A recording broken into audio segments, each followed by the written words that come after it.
I've sold tens of millions in high ticket coaching, and I've also helped industry friends, colleagues, and clients sell way more. In this video, I'm going to give you a sneak peek at a recent sales training that I did for one of my friends' coaching businesses. They do over 25 million a year in property and personal growth education. If you are a coach, this is an absolute must. Stay to the very end, and I can guarantee you, you will lift your conversion rate by at least 35% after listening to the insights and the frameworks that I'm going to be sharing in this video. Now, it's not everything, but it's some of the best bits. So get a pen ready, get ready to learn, and most importantly, print more cash. Personal growth, sales related challenges, and these can be applied to any business. At the end of this, you're going to have more clarity, more energy, you're going to close more deals, you're going to make more sales. All right, that's the outcome. Let's talk about self-belief and identity.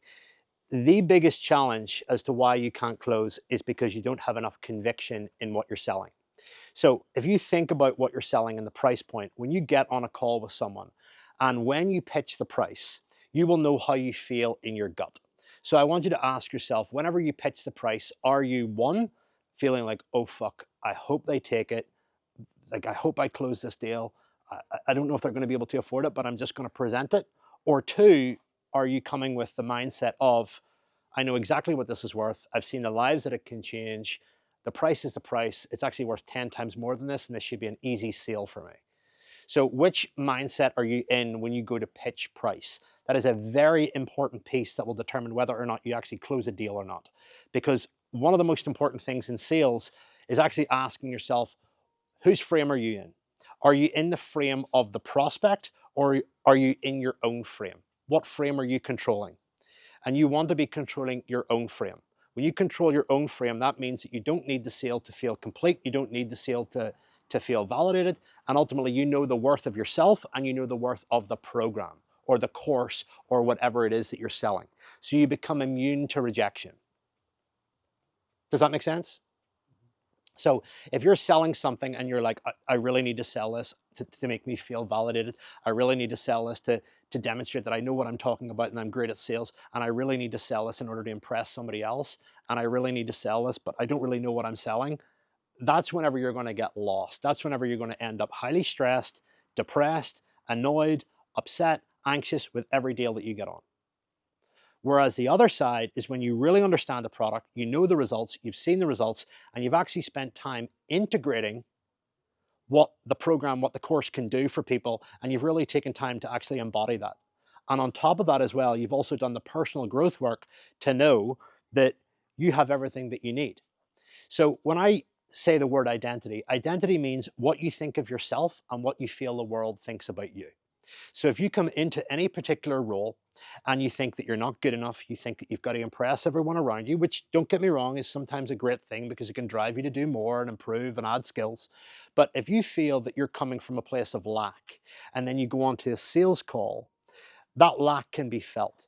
If you're coming onto a sales call and you're doing it for your family, if you're coming onto a sales call and you're doing it for yourself, you want to buy a car, you want to buy a house, you don't want to go broke.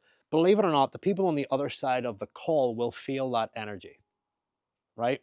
So essentially you're needing to make the sale for yourself, and ultimately sales is the ultimate form of service whereby you're doing it in the duty of helping other people. So I like to say whenever I'm coaching sales teams, is that you need to know that what you're selling will unlock new levels of transformation, clarity, self-love, personal growth, financial success, and ultimately change the lives of the people that you're selling to. Like, you've got to know that in your heart. If you know that in your heart, it's the operating system behind your sales. Versus if you don't believe that and you're just relying on scripting, wording, tactics, and just trying to pressure people into selling. The conversation is very different when you control the frame. Please understand that. It's far more powerful. So you must have a process every single day where you sell yourself on why you're selling what you're selling, on why it is so good, on why, like, you have it. And I like to say, you technically play God, i.e., you're on the other side of a call where you know that you've got the key to somebody else's success. And that's when you know that you're controlling the frame. So the minute that you dip into fear, the minute that you dip into scarcity, the minute that you dip into anxiety is the minute that you lose that frame. Does that make sense? Whoever needs the sale the least is the one that controls the frame. And that comes from having one, a robust insight on what it can do for people, and two, knowing who you are. Hey, if I make this sale or not, I still know I'm awesome. I still know I'm a great person. Okay? So I want to talk particularly to the self-belief and identity piece. So sometimes in life we get caught up in focusing on what we don't have rather than what we do have. And in terms of a ritual to get you very, very clear on really building that self-belief and identity, it does take you time to sit down and actually get stock of what you have in your life that you're grateful for. And doing that, believe it or not, before every sales day, before every sales week, and really tuning into it is actually just going to lift your performance and lift your energy massively, rather than just going in completely blunt or whatever. All right. So if you are struggling to convert sales, if you're struggling with your confidence on sales calls, then there's a really good chance that one, you're needing to be validated by other people and you've outsourced your happiness and you've outsourced your confidence. And two, you actually aren't fully confident in what it is that you're selling. Okay. So please keep that in mind. If I was to give you a quick checklist for the morning of any sales day, it would be one, to get very, very clear on what you're grateful for in your own life and to really sink into that. And two, it would be to have a list of wins from previous clients that you've sold in, that you've seen in the program, that are actually really, really winning and generating great results for their life. And if you aren't seeing that, i.e. you aren't seeing the results of these clients, then the chances are that the product isn't strong enough, isn't good enough, and you need to give that feedback back to delivery. Hey, I've sold 10, 20, 30, 40 people in. I'm not seeing any wins. This concerns me because it's affecting my confidence as to what I'm selling. Reach out to people in your own time and ask them what they think, because you need to know what you're selling. You need to know what it can do for people. All right? So this self-belief and identity piece needs to come from you, and it also needs to come from the course, the program, the company that you're selling for. All right. So that's really, really, really important. In terms of motivation, this is the next thing. How do I get motivated for sales? How do I get excited for it? Well, you have to have goals outside of yourself. So making sales isn't actually what you're focused on. It's what you do with the money that you make from the sales. And here's three things that I want you to ask yourselves. Write down the three words here. I want you to write down money. I want you to write down impact. And I want you to write down freedom. Okay, those are three metrics. Money, impact, freedom. And I'd also like you to put down another metric called joy. Now, I want you to set goals for you and others. So when I say you and others, let's just say we have joy, for example. What do you want to achieve in the next 90 days joy-wise for yourself? What would you love to do? What would you like to do? What are some of the things that you would love to do? And you might use the money from your sales in order to do that. Others is maybe your kids. It's maybe your parents. It's maybe your siblings. What do you want to do for others to bring them joy? So maybe even the clients on the other side that you close. Money-wise, what do you want to do for you? What do you want to do for others? So you might want to make X amount of money over the next month, but what do you want to do with that money? Do you want to help a parent? Do you want to help somebody else? Do you want to give them money? So again, what I'm trying to do is encourage you to think outside of yourself rather than just you. Because you may have heard the saying that you make all this money in order to just give it away and help and serve others. Serving others and helping others and giving to others really makes you feel good. So I really want you to stretch your goals outside of your own self. So whether you want a new car, what does the new car do? Does the new car allow you to bring your kids to school in a faster, more luxurious, and more comfortable way? Does it allow you to actually, go and pick up your parents or go and see somebody that you haven't seen before? Does it allow you to go on holidays and allow you to go all-inclusive at the hotel that costs a little bit more so that you can give your kids experiences that you never had? So I'm really trying to get you to shape your goals outside of yourself, okay? So let's take a moment for all of those: money, impact, freedom, and joy. Let's take a moment to just dial in over the next, let's just say between now and the end of the year. What are your goals for you, money-wise? What are your goals for others money-wise? And do the same for impact, freedom, and joy. Okay? And if anybody's not sure about those, feel free to ask. But let's just set those goals. How many people here actually have something like that very clearly written out and very clearly defined? 4 people? Okay, cool. So way less than half. For those of you that have got it done, let's update it with that framework, because you might not have thought about it, what you want to do for others in all those areas. Freedom, by the way, for yourself, do you want to make enough money so that you can then do what? Do you want to, yeah. Impact is essentially what lives do I want to change, or what reputation do I want to build, etc. So impact for you might be, all right, I want to impact 100 people. I want to change 100 people's lives. I want to help 100 people do this. Impact for others means I want to be able to build a really good career, become a really good role model of what hard work means to my kid. I want to demonstrate to my family that I can do it. I want to impact the company more so that the company respect me and I can get a promotion. I want to impact more so that I can build more skills and potentially make myself more valuable to the marketplace. So the purpose of today is to increase all of your kind of wealth with the skills and the beliefs that are going to come from the knowledge that I'm going to share and the questions that you're going to ask. So that then translates to more value for you as an individual, because you're more aware, you're more educated, you're more skilled. All right. So take a moment to just flesh those goals down, or update them if you've already got goals for you and others. Most people only set goals for themselves, but others takes it to a completely new level. What do you want to do for your family? What do you want to do for your kids? Do you want to do anything for your community? Is there any cause or charity that you want to do things for? Or is there any marketplace that you want to do things for? So just take a couple of minutes just to do that. And any questions in between? You have a question there, did you, at the start? Yeah. How do you expedite the process? So having conviction, I know, is important, but how about when it's like a branding product? Well, if you don't have conviction on it, you're going to find it very hard to sell. Is there a way? Because I see what you mean about surrounding yourself with case studies and testimonials of clients that have been successful, and I know that does help. But how do you? But if it's brand new, yeah. well, then you would speak to the founder and really get clear on their mission and their energy and their focus and the amount of years of work that they've put behind that.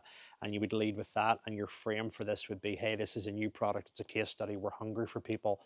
And you'd feed off, the salesperson would feed off the vision of the founder for it, how much work and time is put into it, how much sacrifice is put into it, qualifications, skills, investment, all of that is the conviction. Because if they're selling something that's just been flung together, that's just been designed to make money, and there's not really much substance to it, it's very hard to communicate with that. Conviction, so you've got a sales script, which is words, but when you take the words and you add faith to it, conviction to it, belief into it, it transforms the potential and opportunity for sales. Whereas when it's just words, it's order taking. Very different process. All right, any other questions while everybody's mapping out goals? If he's the founder of that course, and obviously he's put together the course, how would he then sell it from stage or in the room full of people to be convicted that this is something that they really need? Well, he would first of all open up with, hey, this is completely new. We don't have any case studies, but let me tell you my story behind how I've developed this, why I've developed this, and what's gone into this, and what I truly believe it will do for you. And that will come from your certainty. That will come from your belief in it. And when you do it the first time, every business starts with 0 customers.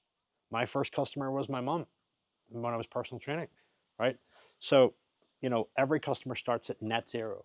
So it's your role to go up on stage and just literally have the courage to present, here's what I put into this. This is my life's work. And, lead from there. And if you really want to back it up and make people feel secure, which is the number one thing in sales, is make them feel safe whilst you take them outside of their comfort zone, put a guarantee on it. If you truly believe in what you're selling, don't be afraid to put a guarantee on it. You'll convert way more. Yes, you might have a little bit of collateral, but at the same time too, if you convert way more than what you could have without a guarantee, it's worth your while, especially when it comes to getting started. Let's move on. Was that useful? What was a big standout point from that? I want you to turn to the person next to you and just share what stood out for you the most in that short little piece. What was it? Somebody share one big takeaway. Yeah, what is it? Stand up, tell us. Hi, my name's Wace. Hello, Wace. Thank you, guys. My biggest takeaway was just saying to Cassidy, I can't really vision 5 years ahead, but I think Why? my life is very up and down. So, if I was in a job for 5 years, I can maybe plan the next 5. Okay, stop. Okay. But I had something to add on to that, though. There is something I want to add on to it. Let me add first, and then I'll let you add on. Okay. You can't envision what 5 years looks like because you're leaving it to the world to decide what you want, rather than you actually having the courage to go, in 5 years, I will. And the reason why you're scared to do that is because you're committing to what failure looks like. So if you don't hit it, there's no point in setting it. So I would encourage you, dare you, and hopefully inspire you to actually sit down and write down what you want if you couldn't fail. And start there. It will scare you. When you go to write stuff down, your brain will start going, I can't do that. There's no way that I could do that. I'm not making enough money to do that. And that's the very reason why you won't have it. So you actually have to dare to dream, and you actually have to get it down and commit to it. Get it out of your system first and start just encouraging yourself to read that and absorb that and integrate that every single day. Because, you could sit and just visualize what that could feel like right now. What kind of man you'd be, how you would show up, what kind of money you're making, what kind of status and reputation that you have, the lives that you change. You could build all of that out very, very simply in your head and commit to it. And the vision you see is the vision you get. So don't be afraid to build that, All right. What else we got? Yep. I kind of add on to that point, because I've always been someone that's never set long-term goals, and maybe it's what I should do, but I feel like the reason I've not done it is I've always been very open to change, and my thoughts have always been like, well, I might be doing something completely different in a few years' time, and that's why I've not done it. So would you say it's still good to set those goals, but almost have the idea it's like, that if I make a change, it's not a bad thing, and if I go in a completely different direction? Okay. How do you feel about that? In terms of success, most people set goals as numbers or facts or targets. Success is actually a feeling. It's not a target. Have you ever had the dream date, had the dream boyfriend, dream girlfriend, had the car, bought the house or whatever, only to like a month later or a week later go, this is kind of like not what I was hoping for? Anybody ever done that? So success is actually a feeling. And a very good exercise actually for all of you to do right now, and thank you for bringing that question up, is we're going to do this. I know I am being successful when, and I want you to write out a list of 10 things. So for me, I know I am successful when I can wake up on a Monday morning and go, what do I want to do today? I know I'm successful when I can go on holiday and extend that holiday for as long as I like and not worry about needing to be home. I know I'm successful when I can barbecue 3 times a week. I know I'm successful when I can walk into a shop and not worry about the price point of things. I know I am successful when my daughter wants to hang around with me and be my best friend. I know I am successful when I spend 2 to 3 hours a week with my parents, having deep conversations about life and fun and excitement and all that kind of stuff. So that for me are my parameters around success. That's how I define my own game. I know I'm successful when I'm taking on challenges that grow me and inspire me. So you can relate this to all fields of life: health and fitness, business, career, relationships. I know I'm successful when I'm in a relationship that equally challenges me and supports me. The opposite to that would be, I know I'm in a relationship that just over challenges me, and that's not successful. I know I'm unsuccessful when I'm in a relationship that doesn't show me equal levels of support and challenge. I know I am not successful when I'm going into a shop and double, triple, quadruple checking the price. So if you can understand, these are broad feelings, emotions, and scenarios that when you reverse engineer them, actually give you direction. So when you go to make a decision in life or business, is this getting me towards my goals, or is this taking me away from my goals? And your goals are your success criteria. Those are the rules of your game. So setting those gives you a very broad playing field rather than X and Y. And whether you do that being a generalist, jumping from thing to thing, or whether you do that being a specialist is entirely down to you. I'm going to say that you're jumping from thing to thing is because you just haven't found your thing yet. And you're searching, and that's fine. So give yourself permission and honor to be able to go and do that. Okay? All right, so take a little moment to just map those success criteria out.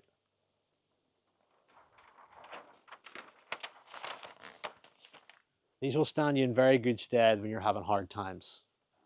What are your 5 now? My 5 now? Well, I have like 15, but Go for 15? all right. I just thought it'd be nice. I'll rhyme them off on the top of my head. I know I'm successful when I go wake up every single day and go, what do I want to do today? That means that I've got control of my time. That requires me to set up the team and the infrastructure and also have the wealth to be able to do that. I know I'm successful when I hang around with intelligent, inspiring, wealthy individuals that challenge and support me. That's my peer group. I know I'm in a relationship that excites me, challenges me, and supports me constantly. I know I'm successful when I'm a role model to my child. I know I'm successful when I'm a role model to my clients. I know I'm successful when I'm a role model to other men and women.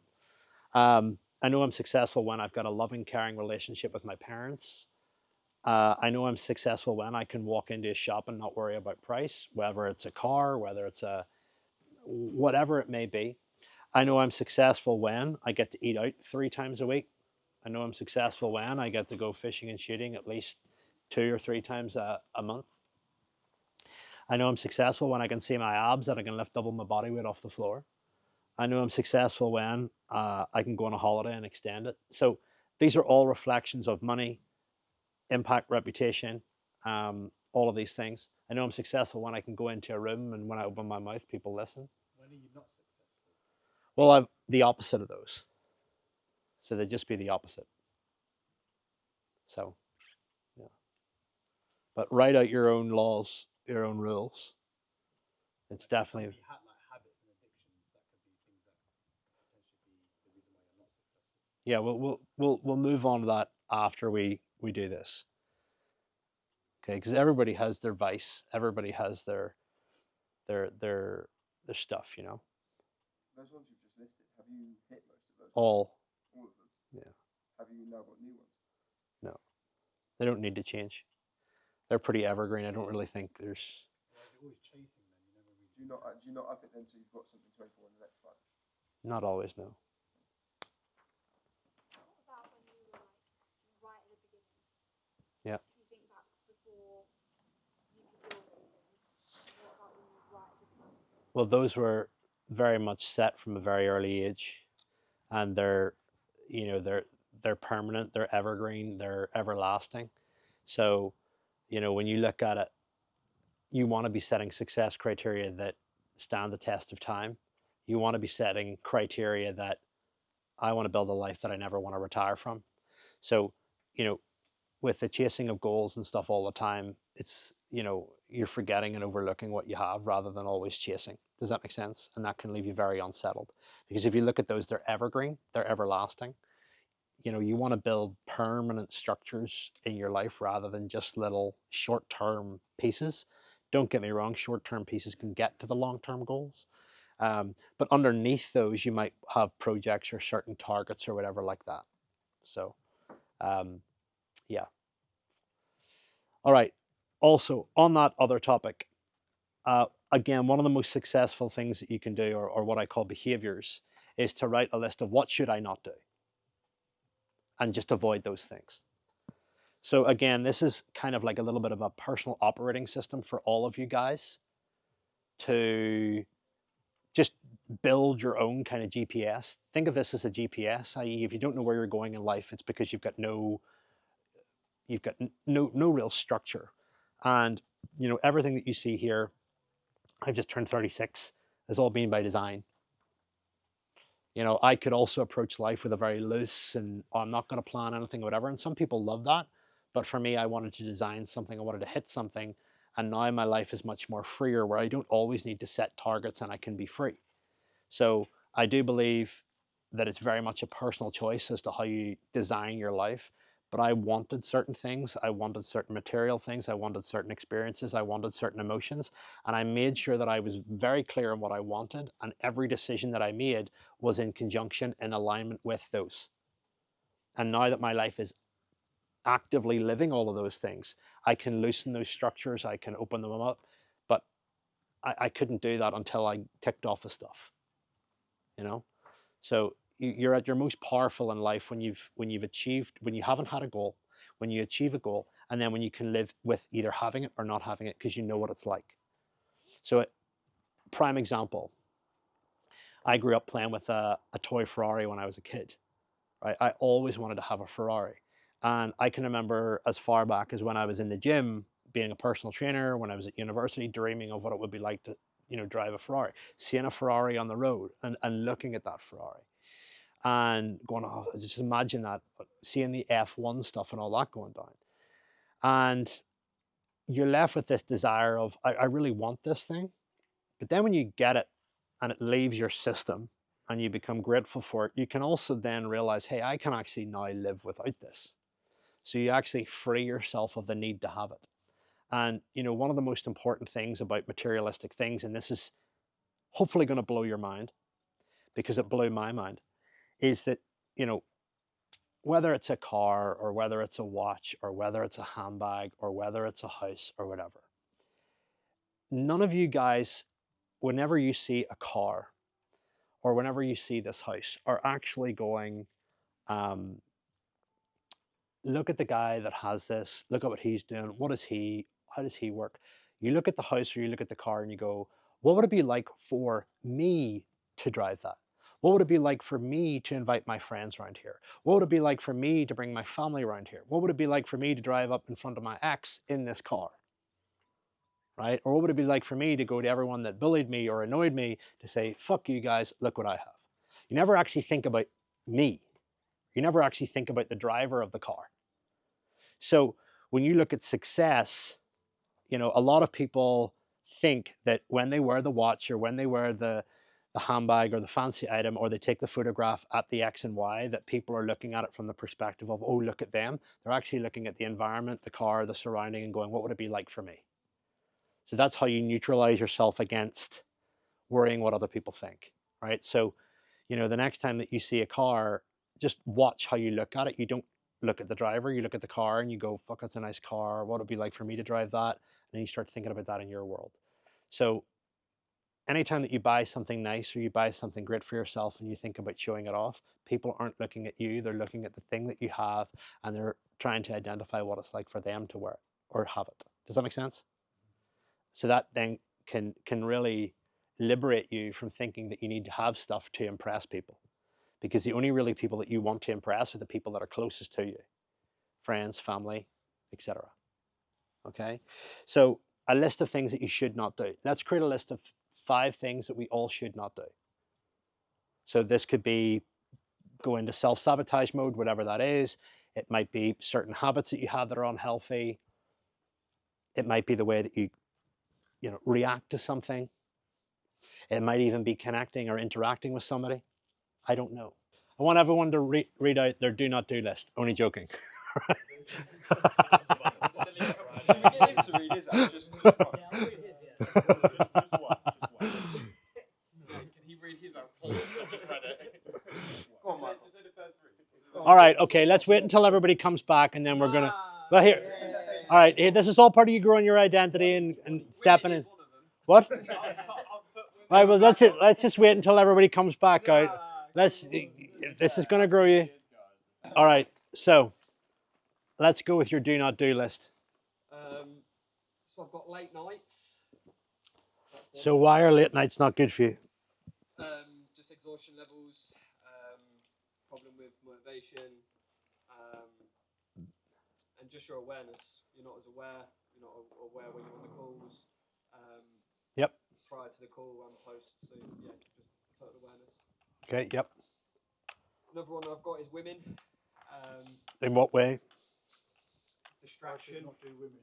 Yeah, I think it's a distraction. Well, I think you could clearly narrow that down a little bit because trying to build a life without women is going to be very hard. So what are the think at the stage of my life, where I'm at in my life, probably not the best time. I want to build stuff first and then have a family. Okay. Because trying to build stuff with the family. So would you be better clarifying that down to short-term distractions or whatever way you're doing it? I guess, yeah, that links quite well into the late nights. Yeah. Well, one that's going to tire you out. Two, it's going to disrupt your emotions.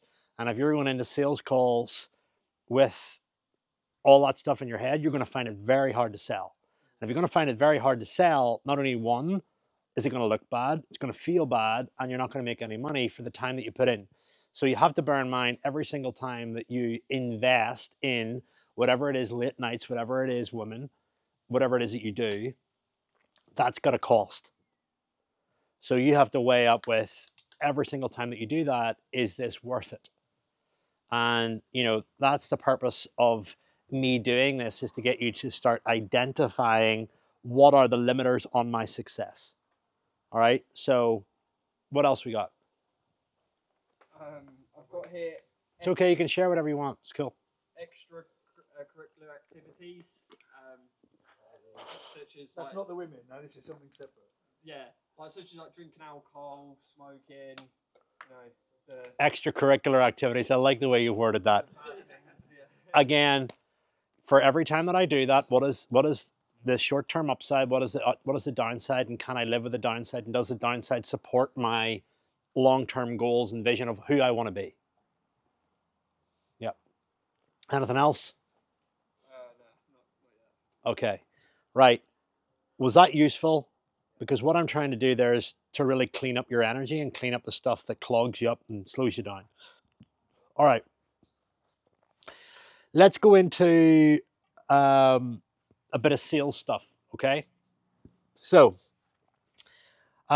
speeding up lead nurture. So just a really important part around lead nurture. There's lead generation and lead nurture. Does everybody know what lead generation is? That's the process of putting out a call to action, running an advert, and generating leads, whether it's an email, a phone number, a click, a search, whatever it is, somebody coming to an event, a sales workshop, whatever. That is a lead generation activity. Lead nurture, on the other hand, is when I have raised my hand to identify that I'm interested in solving the problem that has been advertised to me. And lead nurture is whenever there is a process of information, accountability, some kind of support, some kind of insight, social proof, and excitement around who they could be after using the product or service that's in question around the advertising. Okay? So you have to get clear as a salesperson, what are the lead generation activities that are putting leads into my calendar or into my system? And then what are the nurture processes that are happening? So if you want to be an absolute master of sales, you need to know what adverts my leads are seeing, what they're clicking on, and what they are getting sent and what they are consuming before they get on a call with me. If you know that information, then you will know with a very good level of predictability how far along they are in terms of trust. So for example, if I give you a lead that has been to 2 workshops, 1 webinar, has been on an email chain and opened up all 10 emails that they've been sent, there's a very good chance that they're going to buy. If I have given you a lead into your calendar that has never been to an event, that has never opened up an email, but has just clicked on and somehow managed to get on a call with you, the chances are they're pretty cold. They don't know what you're about, they don't know what you can do for them, and ultimately it's going to be a bit of a wrestle. So you have to understand, where are the leads coming from? What are they consuming up until then? And ultimately, with that, how can I get them over the line? And how you get them over the line really depends on what they've consumed. So let me just paint a couple of scenarios. Sometimes you will get a lead that hasn't consumed a lot of stuff, but the right advert has been there at the right time and it's just hit them, but they're in a lot of pain. That's rare. So don't rely on building your revenue or your sales income from that.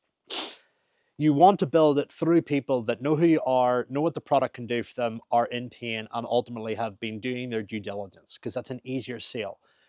The bulk of sales actually takes place in marketing. So if you guys don't have to do objections, if you guys just need to go, here's what it is, here's what it'll do for you, here's the price point, and people are to say, I'm in, how do I sign up, where do I pay? That's going to make your life a lot easier. So great marketing makes your life easier. So as a salesperson, know what your marketing channels are. Know the route and the pathway that people get to you. Know what they've consumed. So when you look at a lead in your system, go and find out what data that you can about that person. And that allow you to at least score the lead in terms of the predictability of your ability to close. And a very important skill of salespeople is actually being able to look at their calendar and be able to forecast what they could close. Okay, so if I see a calendar that's full of, 5, 6, 7 leads for the day, and I look at the leads and I go, okay, on average, these are pretty damn good leads. I'm going to give them a score out of 0 to 10 in terms of my confidence that they'll sell, that they'll close, is an 8.5 out of 10. That's a pretty good day. Or if you look at another day where it's like, oh, these are all crap, I think I'm going to give this a 3 out of 10. You can then at least pre-frame your expectation going into it to protect your energy. Versus if you go into the calendar and you just try to close everyone and you don't look at the lead quality, you don't look at what they've consumed, and then you end up disappointed, upset, and coming home dry. All right?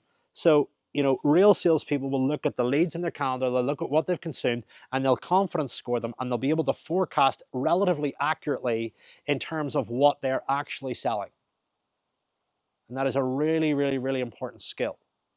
Okay? So, Sorry. yeah. On that, so if you've got a lead, they've probably seen one Facebook ad a week ago and they're pretty cold. Are you going in there trying to close them, or are you just trying to get to know them a little bit, maybe send them some content, build a relationship? Okay, so that's where I want to go. If you get a cold lead that hasn't consumed much stuff, the chances of them not showing to the call are really high. The chances of you following up with them if they don't show and then picking up and being interested is very, very low. People that don't show to a call, that's an objection, by the way. It's a subconscious objection of, I'm going to get on a call, I'm going to be sold to, I don't want to do it now, I'm not interested, whatever. So what you want to do if you do get on a call with someone is, of course, you want to get to the bottom of their problem very, very fast and determine whether or not you can help them. And if you can, make them an offer. If you can, but they're unsure, then say, hey, look, listen, is there anything that I can send you? Or I'm going to send you X and Y around X problem, and I'm going to follow up with you next time. Please do your homework and prescribe it. All right. So there's a Google study called the Moment of Truth study, where it's based on 7 hours of content over 11 different touch points on 4 different platforms. And that's generally what Google came up with to conclude what essentially denotes a sale. And if you're looking at your leads and they're not consuming a lot of content, then don't be disappointed if you don't close. The number one channel for people to absorb and nurture is long form content. And long form content exists in long form podcasts, books, particularly workshops. A workshop is a prime sales channel because I go into a room, I sit there for maybe an hour to 3 hours, depending how long the event is. There's client case studies there and other stuff that really just gets me excited and gets me clear on what my problems are and ultimately puts me in a position to buy. Does that make sense? So you must know what they're consuming beforehand. So, if somebody's saying to you that they're not ready to buy, which I believe was the original question, do you mind if I ask why you got on this call? To find out more about the program and X, Y, and Z. Okay, and you've told me that your problems are. Is there any reason why you don't want to sort these out now? Do you mind if I ask what you're going to do in between? Are you going to go and research other things or whatever? how much content have you actually consumed? I can see you've only been to one webinar. I can see you've only been to X and Y. Would you like me to send you some more stuff to showcase the value that we can provide? Would you like me to send you or connect you with a couple of testimonials? Also, as salespeople, all of you should be keeping a little pocketbook of clients that have come in through you, sold, done extremely well. And if you can link a scenario or a circumstance of somebody else to somebody in your little black book, make a connection, connect them over WhatsApp. All right. Hey, I'd like you to introduce such and such. They had a similar circumstance to you. Joe Blogs, let them know what they thought. Reach out to them privately in the background and go, hey, I've got somebody that matches your scenario. I would really like you to have a word in their ear. So does that answer that question? Logistically, with connecting clients to each other, are we actually allowed to do that? I've done it. I don't know if you're allowed to. You have to get their permission. Yeah, you've got to ask the client. But Of course you're allowed to do it. Because when you sell somebody in, you build a relationship, and every single one of you should be saying, keep in touch, I'm looking forward to seeing your success. You should be monitoring the clients that come in that you know in your heart and gut are going to do really, really well. And you should also be observing the results of people that come into the program when they post into the group. Every single one of you should be in the group or the community of the mastermind, the course that you're selling, to see actually what's going down. And if you're not there, then you don't have optics on the results, and you can't build the conviction, you can't build the belief, and as a result, you're screwed. So if you're not doing that, then you are leaving money on the table. So reach out to a client that you know that's crushed it. Hey, Joe Blogs, listen, want to check in. I've got a client that's in exactly the same scenario as you.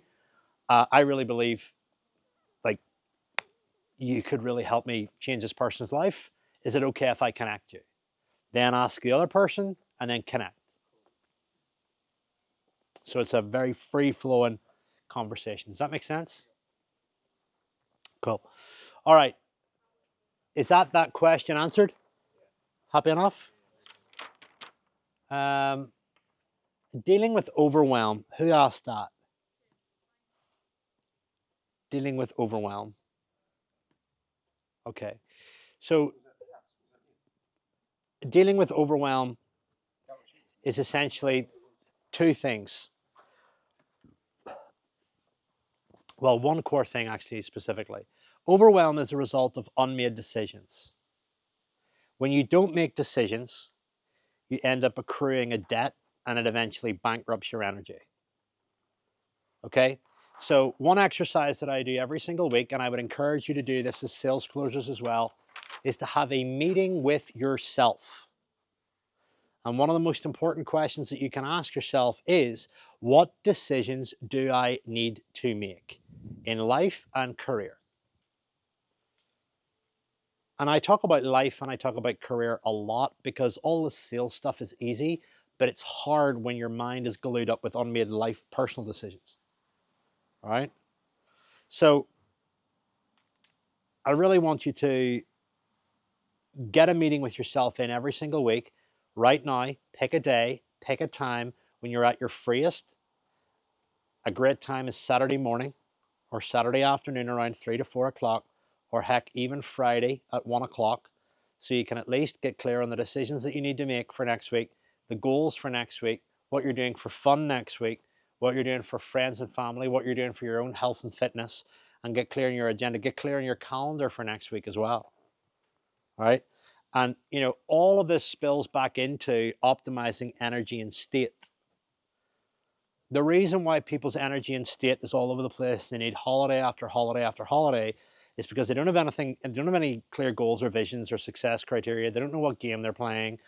They're, you know, doing late nights and extracurricular activities, and it's not coordinated, right? It's chaotic. It's all over the place. And on top of that is a lot of unmade decisions. And also not scoring your leads, not looking at the quality of them and just trying to close everyone and trying to hunt every sale and hit it like it's a nail on a hammer. You'll be far more effective if you design everything, right? Far more effective. So the question around overwhelm is very simple. What are the unmade decisions that you need to make? So we're going to do that now. 1 minute, write down 3 unmade decisions that you have not made that you need to make. And these decisions are ones that you've been procrastinating on, ones that you haven't executed on because you've been scared. Unmade decisions are procrastination. Procrastination is actually a built-in mechanism to protect you.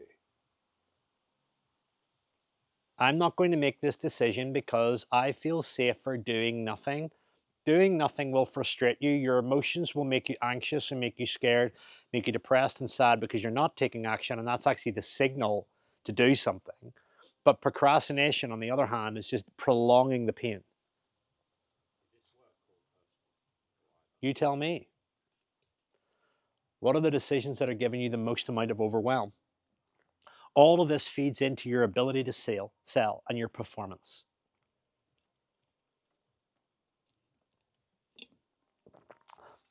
Are we all clear on the lead nurture piece?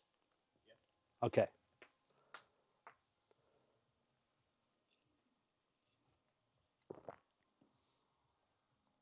So 3 decisions that you need to make.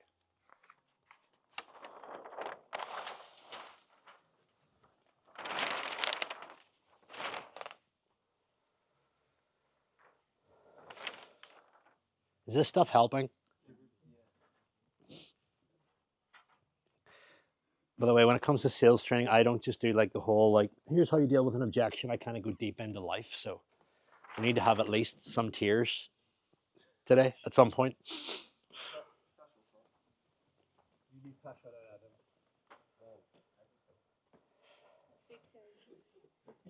I'm gonna cry now. Yeah. With me. It's gonna be one of us. Anybody want to share an unmade decision? I'm struggling to write anything. I don't really procrastinate. Okay, I'll get something out of you in a second. So hold fire. I'll come at you in a minute. I have one kind of, which might help. Okay.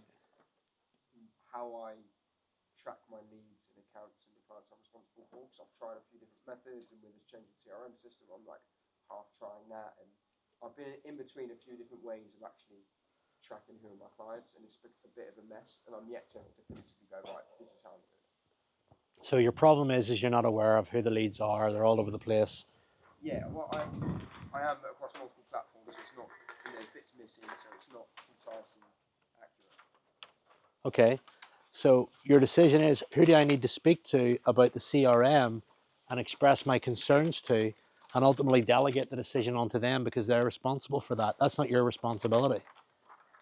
CRM is a sticky one at the moment. We're literally transferring over today, and there's been all sorts of problems. So I've tested using it. I've tested using a third-party thing. I've tested using Google Sheets. And like, I think yours is like organisation or how you are tracking. So it's ultimately your question is, what is the best CRM to use to in order to enhance my sales performance? So you need to then bring that to the party that's responsible for organizing that for you. Here are my concerns, here's my sticking points, and here's where I need training, or here's where I need help. Because you're probably trying to solve a solution that's not actually, that you probably can't control or don't have input over as much as you think. And you're probably trying to solve a problem that's actually somebody else's role.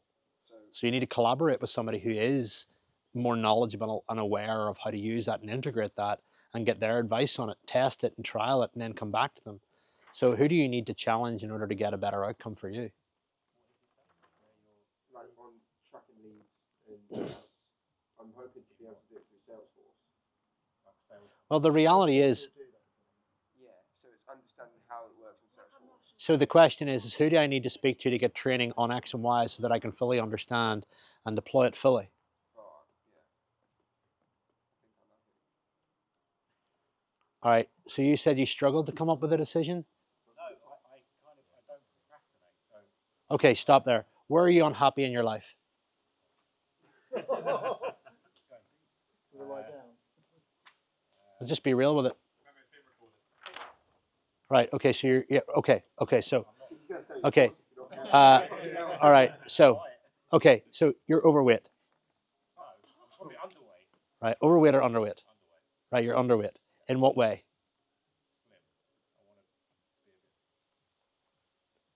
a bit. Well, I can tell you now. I can tell you now by looking at you, and this is from my personal training background, is that you don't have enough lean body mass to fat mass, which technically means that you're carrying too much body fat, and you want to increase your muscle mass. Correct? Yes or no? Okay, not probably. Yes or no? So you want to be leaner, you want to be more muscular, you want to be fitter, and you want to be stronger. Okay. So my question to you is, why are you not doing it? Okay, which then opens up to go, do you need help with it? Okay, then why are you not seeking out help with your health and fitness and your body image and your confidence around your body? Okay, whenever you look at a goal in life that you want, everybody here has a goal around something that they want that's bigger than their current selves. The first thing you ask is, why don't I want it?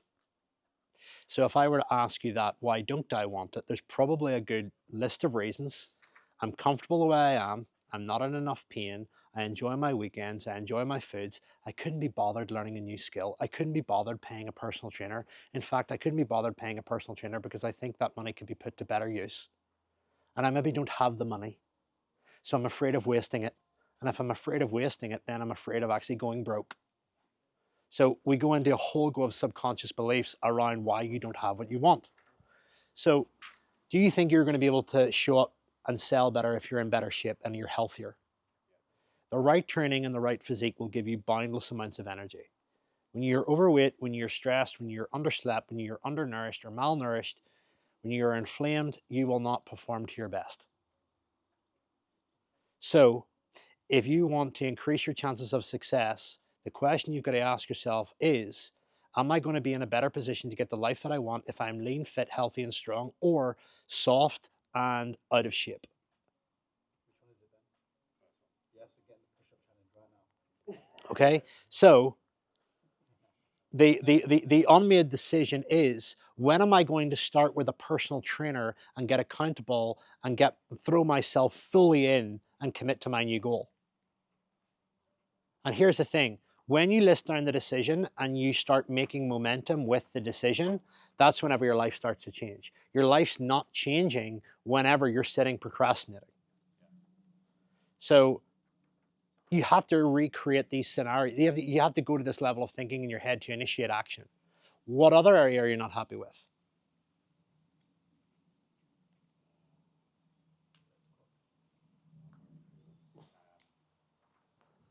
The money that you're making? If I was to open your bank account now and look at it, are you happy with the number there? Okay, no. I make good money. The answer is no. Okay? So what unmade decision do you need to make? How can I make more money? Write down a list of things. The number one return on your time is your current skill set. So you need the sales training. Who can I learn from?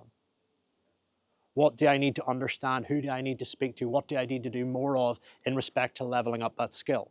You're in a current vehicle right now that you're making money out of. If every one of you guys walk away from here bringing your skill set up 10, 20, 30%, you will make more money. And what that money does for you, your family, other people is totally up to you. But the money will give you the wealth, which is the options to do what you want. Right? You're all here because you want to do what you want in life. And the first code to it is building the skills that will unlock things. So where do I need to level up in my life? That's a good decision that you need to make. First of all, your health and fitness. 2 is your skill set around how you acquire money. So where you feel the deepest level of humiliation is ultimately an unmade decision. So if I told you to get your top off and come up here and flex, probably not going to feel great. Would we want the opposite emotion of that? I.e., you want to come up here, you want to be confident, you want to be powerful. If you want to be powerful and in control of your frames with sales, you've not only got to have conviction in the thing that you sell, but conviction in yourself. And conviction with yourself starts with your health. It's a reflection of your personal standards. You know, are you treating your body like a Ferrari, like a prime racehorse, or are you treating it like a skip slash bin? It sits there and just gobbles whatever it can get a hold of, right? And I say that with love and respect, that, you know, to initiate change. Well, that helps because I was struggling to figure of anything, but that, That's called denial, yeah, probably a bit of that. all right? Yes, it's that. It's called denial, all right? It's a pretty bad disease. You got to be aware when you're in denial of things. So I hope that's helped you, served you, all right? Anybody else want to share an unmade decision? It's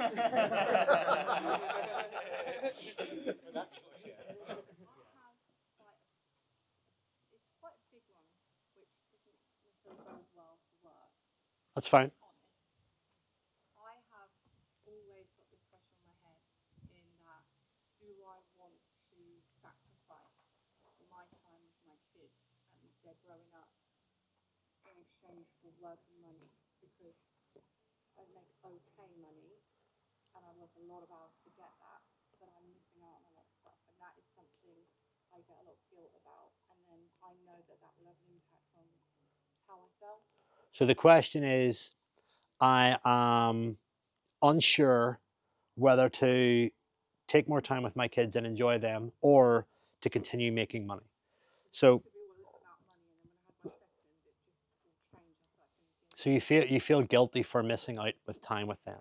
Well, first of all, realize that the money that you make allows them to have the life that they want. It gives them a level of safety. And I suppose you have to ask yourself is, what do you want? What does success look like for you? And success is definitely not growing up around your kids with all the free time in the world and being there all the time, because they're not going to grow. They need to understand what it's like to be independent. They need to understand what it's like with you not being there. And they also need to see you working hard so that they can learn that you're not just going to get things handed to you in this world. And you have to, I don't know your financial position or personal circumstances, but if you were to pull the plug on the money that you make, or half it right now, would you be able to enjoy the quality of life that you have? Okay, so that's a downside. And could you live with that downside? And would you want that downside for your kids? It's either a yes or a no. Either make the decision. My other half makes similar money, so I do question that of, well, we could be comfortable with his and half of mine, or we could do. Well, then the question that you've got to ask yourself is, do I want to take a short break for a period of time to test this out? Or do I want to test this for a period of time to test it out and get it out of my system to clarify what I want and what I need? So again, you know, look at where you're experiencing the most amount of pain or confusion in your life, and then build a decision around that. Who do I need to speak to? What do I need to do? What do I need to try? What do I need to get out of my system? And essentially follow through with that, because that will give you clarity. There's nothing worse than not having clarity on what you want. When you don't have clarity on what you want, then you'll never put up with the challenges and everything else behind it, because, you know, the whole part of being inspired is working towards a vision that's outside of yourself. And essentially, in order to actually fully lean into that, you need to have a very clear outlook on what you want. So the decision is, you know, do I want to take a break away from to achieve whatever that is? And it's a yes or a no. So, you know, and the answer to that I can't give you. You can't give yourself. You have to experience it. But what you have to look at is, what is the upside of it? I get more time, I get more this and that. What is the downside? We may have to compromise our lifestyle. What would happen if your other half were to lose or to be made redundant? We've seen that that can happen. Would you expose the whole family, and could you live with that downside? Could you live with the downside of having less? So I don't know what your budget is for food, for travel, for holidays, but if you're taking away 25% of your revenue, or 40% or whatever, or 50%, how is that going to impact mortgage, etc.? Or do you take the time to work really, really hard for the next 3 years, build up a load of cash, and then have a deadline where you cut off? You know, so at least paint some kind of pathway. Or is there anything else that I would like to go into and explore? You have to ask yourself that. Okay. All right. So does that help clear up overwhelm? All right. So just on overwhelm, but not necessarily from us as a salesperson, but the delegate or the lead, when they're doing loads of things, I think that's one that we probably get quite a lot, is especially within our company, there's a lot of upsells, cross sells. Like, I'm already doing 6 other things, I'm not sure if this is going to help. How do you deal with the client's alleged overwhelm? Well, I would do exactly the same thing. Look, overwhelm is a result of unmade decisions. What decisions do you need to make? What are your goals? And, is this program or service in line with those goals? And if you were your future self, what would you say to yourself right now? And you also have to respect if somebody is currently working through something, or somebody is currently working through 2 or 3 things, why would you upsell them something if they haven't already actually actioned it? You're just wasting your time. You're also wasting your energy. Yes, it's a sale, but if I'm doing 3 or 4 things, I haven't implemented and executed them, and I'm going to sell you something else just to stack it on, you've got to think, right, what are the repercussions of that? 1, I'm going to have to wrestle with them, so I'm going to have to give my energy to them. 2, there's a very good chance that they're not going to do it. What if it results in a refund request or a chargeback, which is very likely, which is happening more and more? And 3, what are they going to say about me after I've sold this to them? Are they going to like me? Or are they going to hate me? And that's a very important piece that I want you to really consider, is because when you make a sale, you've got what's called ROR and ROI. Return on investment is more to the customer side. ROR is the return on the relationship, which is more your side. So you see, every single person that you sell into a program, that is also your mini marketing machine to go and bring you other people that come to you. Does that make sense? So if you can treat somebody with honor and respect and go, looking, I think the right decision for you right now is to go and focus on that. I'm going to follow up with you in X amount of time. I don't want to give you something that you can't do right now. Results come from execution, not from information. They will actually respect you more, and the chances of them buying down the line are far bigger than right there and then, and being pressurized selling. You never want to guilt somebody into selling. Why? Because it will come back at you. It'll come back as a refund request. It'll come back as a complaint. A whole go of stuff. And also, you'll feel pretty shitty about it when you know you shouldn't have sold somebody something. That's not good for your confidence, by the way, right?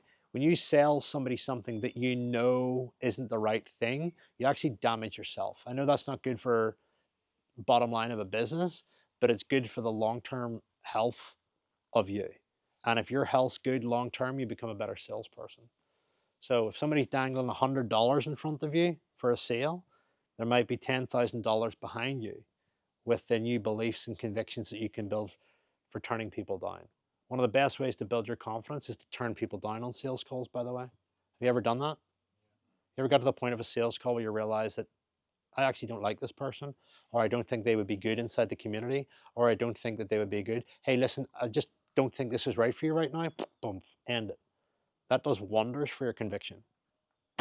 What kills your conviction is trying to just sell everyone and anyone, even though they're not in the position. Okay, and this also leads into the scenario of somebody that doesn't have money, that maybe has a credit card. Like, how do you deal with that scenario where somebody is completely skint, or somebody is completely broke, and they've got a credit card? Do you have access to credit? Can you do this? Well, the way that you've got to look at this, per se, is that the majority of people are comfortable putting holidays, designer goods on credit cards, but they're not comfortable putting their own personal development on credit cards. And a holiday to Ibiza is more likely going to be a liability than it is going to be an asset. So if a holiday to Ibiza rocks and blah blah blah, a few nights in Pasha or whatever it is going to cost me $3,000, and I'm going to put that on a credit card, that's more than likely going to kill my energy, going to kill my drive, put me at risk, and it might even be cancelled, versus putting $3,000 into my education and my skill set, which could open me up to substantially more than what it cost. So that's where you're then in the zone of actually analyzing your terrain, looking at the lead and going, right, okay, what have they currently done? What are they currently spending money on? How can I flip this into changing how they think? Okay, so you, like I said, you play God on the sales call. You are the prize. Always remember that, right? It's the same in a relationship between man and woman, woman, man, whatever vibe you kick. Um, the person who needs the relationship the most, i.e., the needy one, is the one that is going to be controlled. If you don't need the relationship and you know your own self-worth, you're going to become significantly more attractive.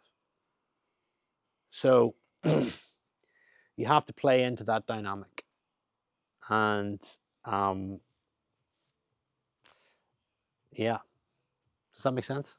Yeah, you alluded to it in that part. However, like I said, everyone's got sales targets at the bottom line, and especially with how there's been started to restructure our commission and like how much we get paid as a percentage is based on hitting targets. Now, when you're in that situation, it's like I don't feel right. I don't think they're going to do great, but like if I don't make the sale, I'm not even not making money, but I'm actually losing money because I missed my target.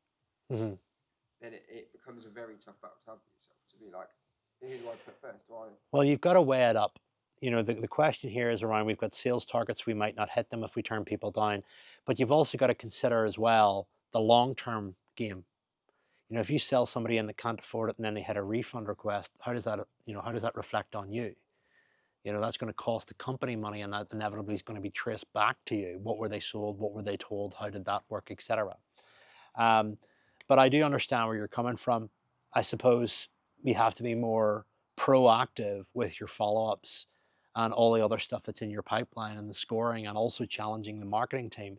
You guys have all a responsibility to challenge the marketing team. You are the salespeople. So if you're not bringing your voice to the marketing team and going, these leads are crap, these leads aren't seeing enough stuff, these leads are just absolutely rubbish to close, bring that to the table, because that's a marketing problem.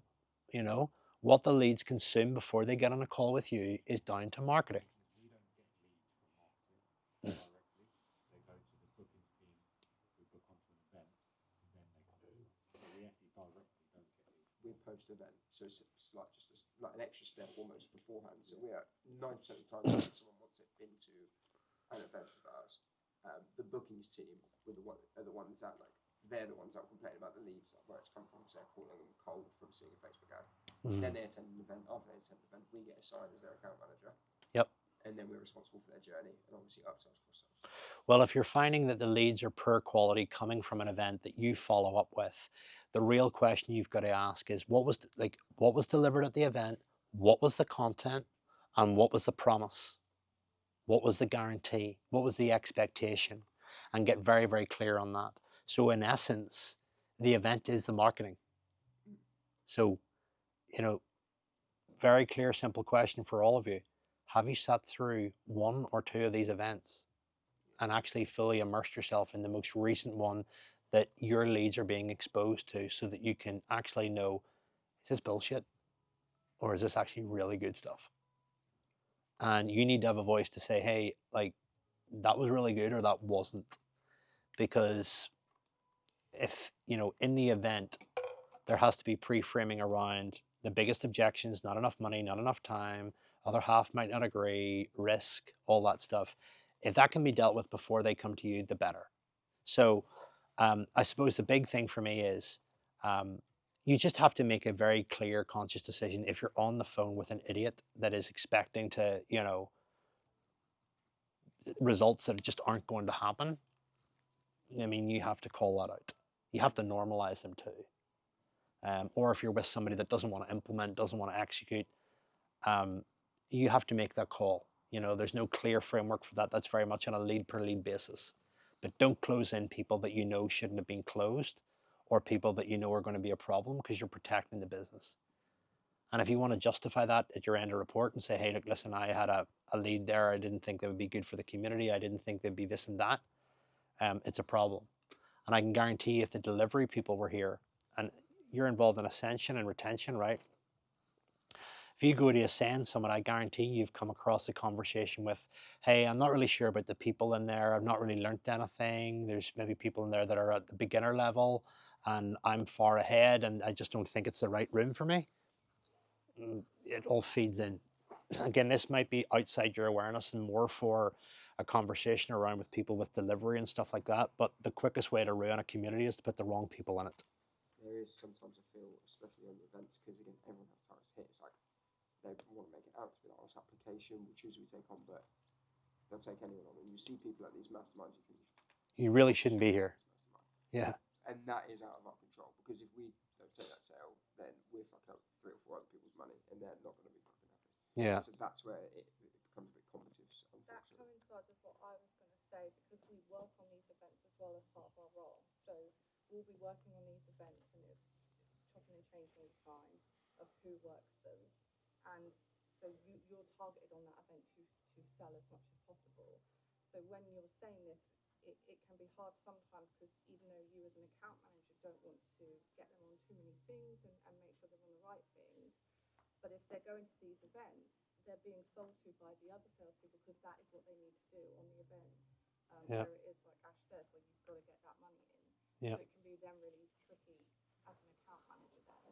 Well, I think it's very important that you guys actually, are aware of that and communicate as a team and go, right, what are my criteria where I don't sell somebody in?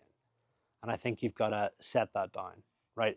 Like firm, like 1 to 3 things that you don't sell somebody in, right? Where you're essentially, you want to protect your time. That's what I'm trying to de-risk you guys from. So if you're investing time and energy into trying to close someone and you actually realize, you know what, this is pointless, what are the metrics that you stop closing that person and move to the next person? That's basically what I'm saying. Number 2 is, if you do see faults in that sales process, or you see opportunities where you can make more money, you need to be, or where there's inefficiencies, you do need to voice that and say, hey, look, I think this is unfair, or I think we could be doing this better, etc. And I mean, I suppose that's why I've been brought in, is to help clean that up and increase the conversion around that. But bring that to your sales manager, and go, hey, this is what I think is really, really Tell you, good. mate. This is what I think is really good. This is what I think could be different, and here's why. I think, because I think the thing, going back to the longevity and the long-term picture, is that if you end up selling loads of stuff to loads of people and it's not the right thing to do, and they then realise that it's not the right thing to do, and you've just kind of pushed them into it, they'll end up going on Google reviews. Yep. They'll end up going on Trustpilot. You cost money. Yeah. People will see that, and then the quality of the leads will be less, and not as. It has effects outside of you that you might not see. I completely agree, and I'd much rather do that. It's then making sure that the people who are responsible for above us essentially are okay with that, if you know what I mean. Because You need to voice. if an event does bad, it's not like there's no chance to say, oh, there was people who didn't suit it. It's like, why did you fucking bring the money? Yeah, and also I think when we work events, it's effectively commission only, isn't it? Really, and we work long hours, and that's the other thing as well as having that target and that feedback that we feed back. It's in effect commission only as well. Yep. So if you're kind of doing that good part, you're then struggling not only with the reputation but also financially. Yeah. So the decision here is, how do we balance the lead quality and not being at the detriment of the long-term goals of the business? Because if we sell in the wrong people, they go and make reviews, they go and tell everyone else, somebody does a call out video, a YouTube video that's searched and discoverable, that's cost you money. That's cost you your career. You get one of those videos that comes out, 2 of those videos that comes out, 3 of those videos get out, people start going, me too, me too, me too. Before you know it, your sales targets will get significantly worse. So that is a conversation between you and the powers to be to dial that in. I think for Caster's sake, like retention, obviously you've been brought to improve that. And I think a large part of why that's fairly low is probably because the rooms aren't as high quality as they could be, because we will take the money up front. The quickest way to ruin your business is to take on the wrong clients. The quick. Move in a direction where we're targeting an ideal client profile, and then we have like the reverse engineer side of things that will come into the very core of our marketing on even like ads that are going out potentially on places like Rent a Room. We're not necessarily targeting the right clientele for the events, because and that's a problem as well. And like trying to create that ideal client. Yep. Hopefully, If you've got a mixed bag in a room with different levels of income, different levels of wealth, different levels of skill, which is massively what That's we're seeing. all of it's our hard. all of our lifestyle. Yeah, it's hard. So we're trying to balance like, what is the ideal client profile and then put that together so we can target our marketing and Yeah, yeah. That's definitely a topic that needs to be explored, because if there's too much variety there, it's just a free for all, and that will make churn very, very high. So, you want a degree of uniformity and consistency and like-mindedness in the room, and that will keep retention, because I can't get value from somebody that is at a way lower level than me. and then that affects the people that are doing well. Yep. That have positive things to say. And they're the ones that are going to stay and pay the most. But then when they're surrounded by people that are essentially losers, they're they're going to leave, so, and then they're going to go to a competitor. I think it comes down as well like to the consultation process and how we do that. We need to be prepared to sacrifice upfront money for long term. It needs to be, yeah, that's more of a delivery. That's more of a delivery piece rather than you guys in the sales issue. So, right, we'll do one more and then we'll take a break. Okay. How to qualify buyers. How to qualify buyers really quickly when you get onto a call. Okay, so here's a couple of things that you can say at the start of a sales call. When you've got somebody on and they're interested in what to buy. I'm going to go with a couple of things, all right? Now, I'm going to teach you in due course how to do the full script, and that's going to come later on today. But a couple of quick things. When you get on a call, one of the best questions that you can ask people is, hey, look, after you've done the rapport building and all the, hi, how are you, blah, blah, blah. One of the best questions you can ask is you put the price at the very start of the call rather than the end of the call. So the way that this goes is, look, before we get stuck into this call, I want to be really respectful of your time, and I also want to protect my own.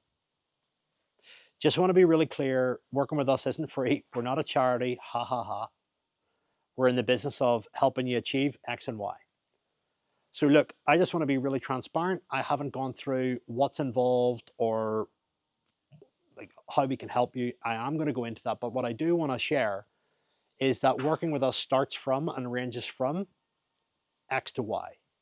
Can I just ask, if you see value in what I share today, if you feel safe, aligned, and excited with everything that we do, are you in a position to invest that and get started today, provided that you are 100%, like I said, safe, aligned, and excited that you want to work with us? Yes or no? Yes, I am. Okay, are you happy for me to proceed and walk through? No? Okay, do you have access to credit? No. Okay, look, I don't want to waste your time. I'm going to send you over some details, and look, I'm going to give you my number and let's have a conversation. I'll touch base in 30 days. The reason why you do that is there's nothing worse than getting on a call, running somebody through a massive pitch, presenting them a price and going, I don't know the money. So if you flip it and you give them the price beforehand and they don't close, you know that you haven't sold it properly. And it also takes the anxiety out of the call for you. It takes the anxiety out of the call for the lead, and it allows them to make a much more informed decision rather than going through the whole entire sales process going, how much is it, how much is it? Because that's the big question everybody wants to know, right? And you just frame that as, look, it starts from this, goes to that. And it's a very casual, easy going, I want to protect your time, I want to protect my own. You know what I mean? So that's a great way of qualifying buyers quickly. You can add to that and go, look, on top of that, have you got 2 hours a week to spend on this? Whatever the time is that's involved in doing it. So another way to qualify is if you're in a scenario where you're speaking with a lead and you go, can I just ask you some clarifying questions? 1, are you coachable? 2, can you commit to 2 to 3 hours a week to work on yourself? 3, can you handle fast growth? And 4, are you in a position to invest between X and Y into your future.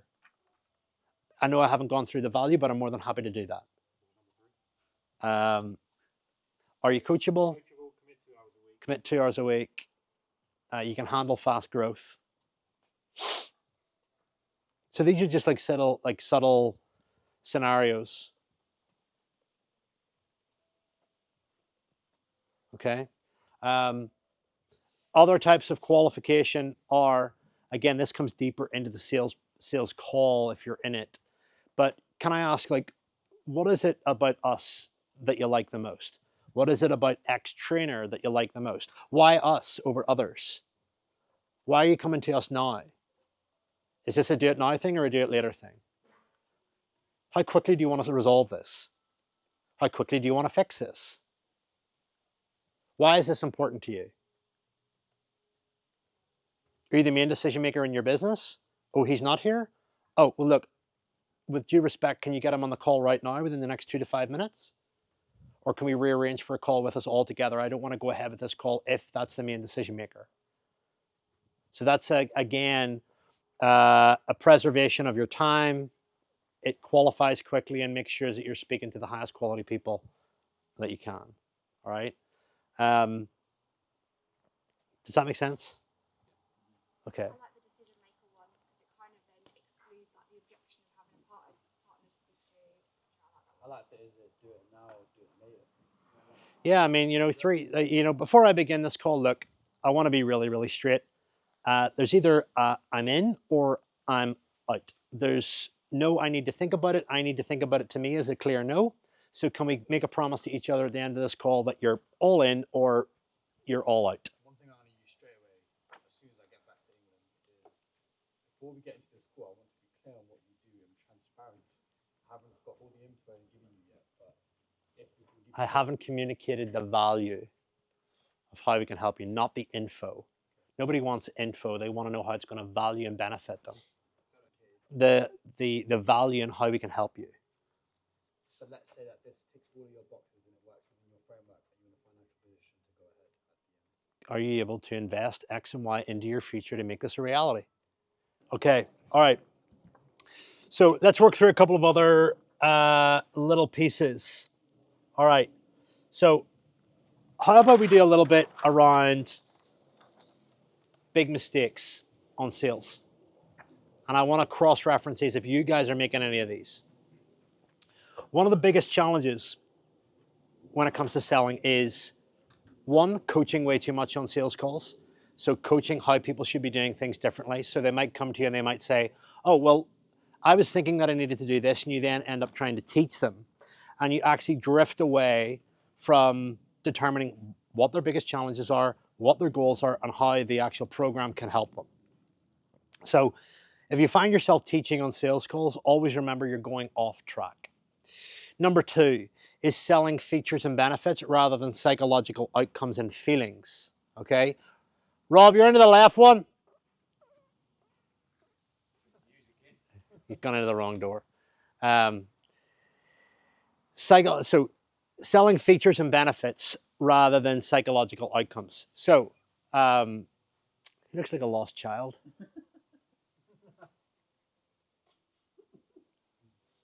I don't know what, it's not that hard. Make sure he goes into that door, will you? Billy Rob's like a lost child wandering around.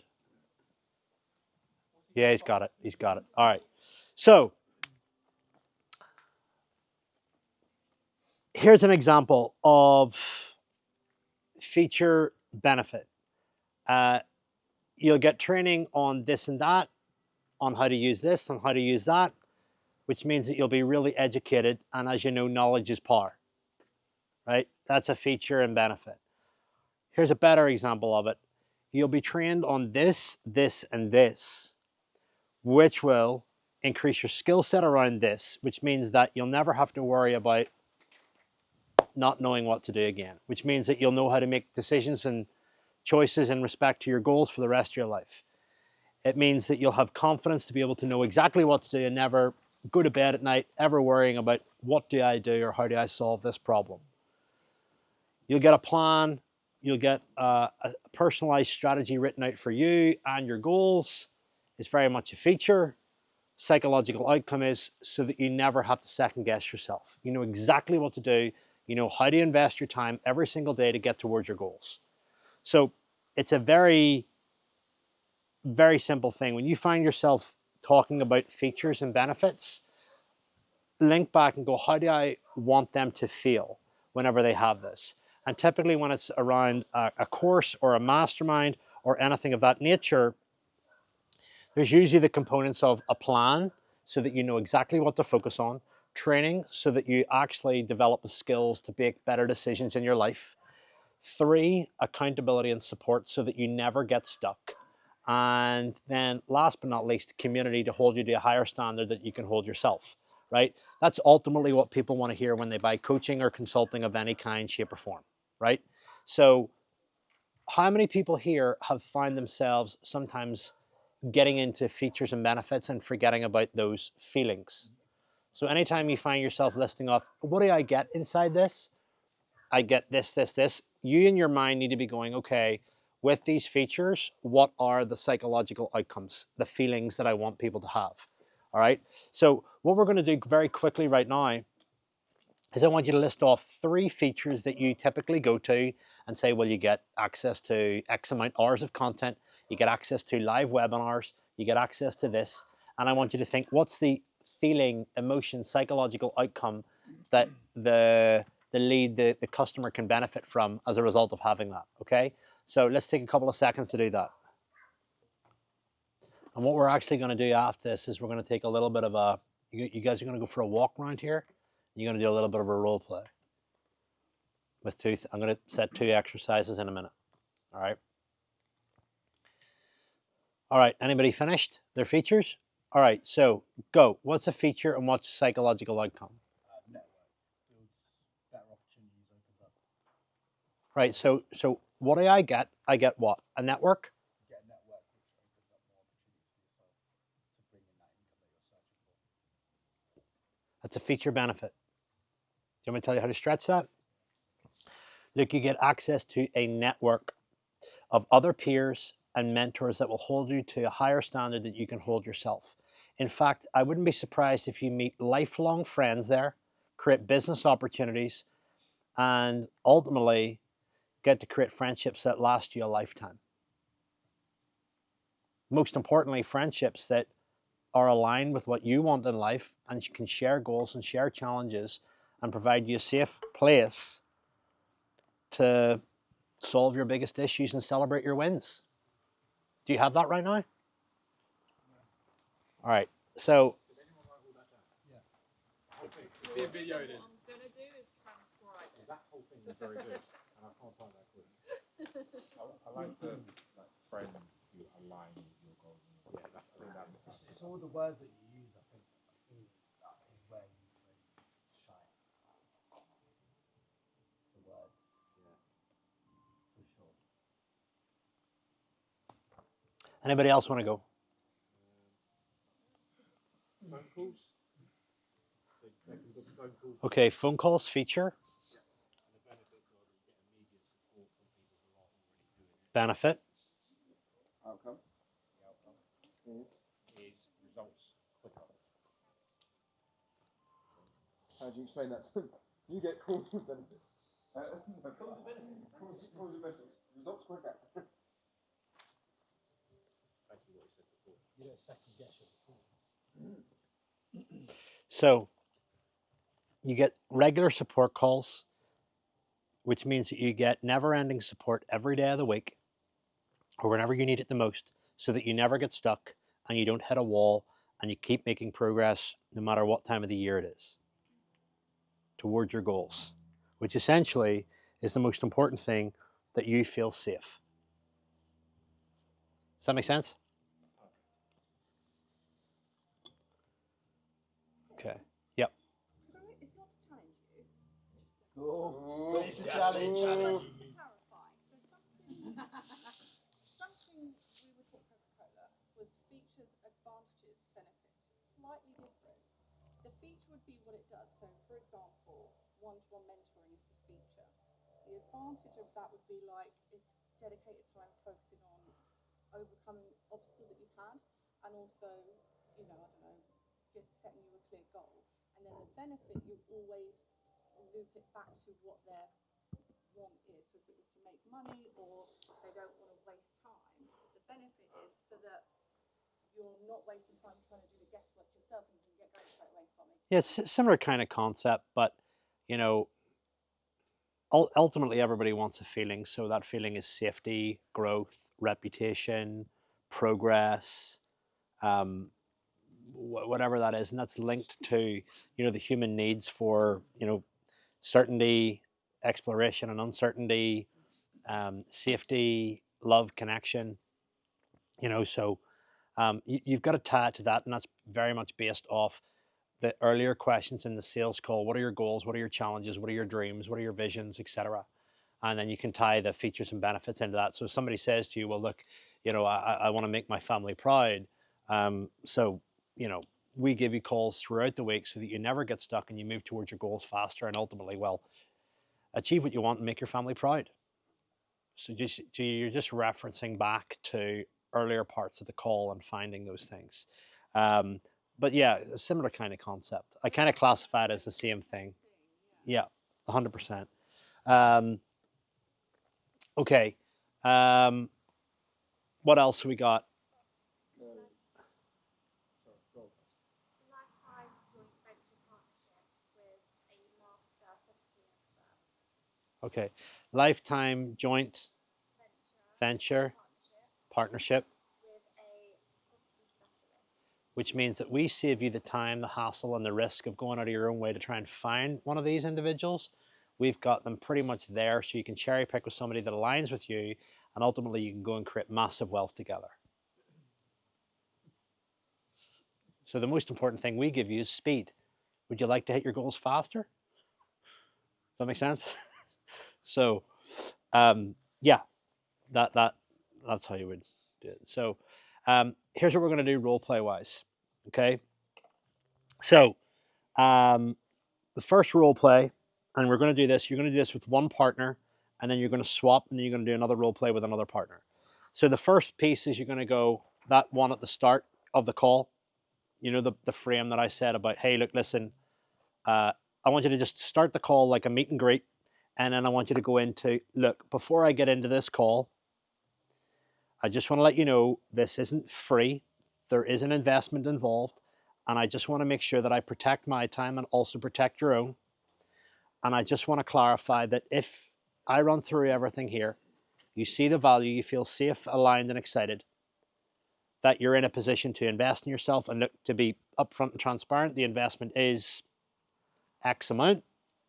And like I said, I haven't gone through the deliverables, but are you in a position to invest that today if everything makes sense for you and your goals, and most importantly, you feel safe?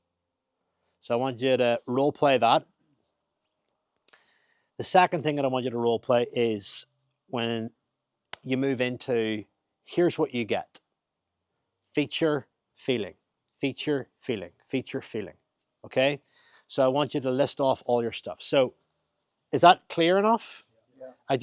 I know we're looking at different segments of the call and the conversation, but this will just get you flowing well. Okay?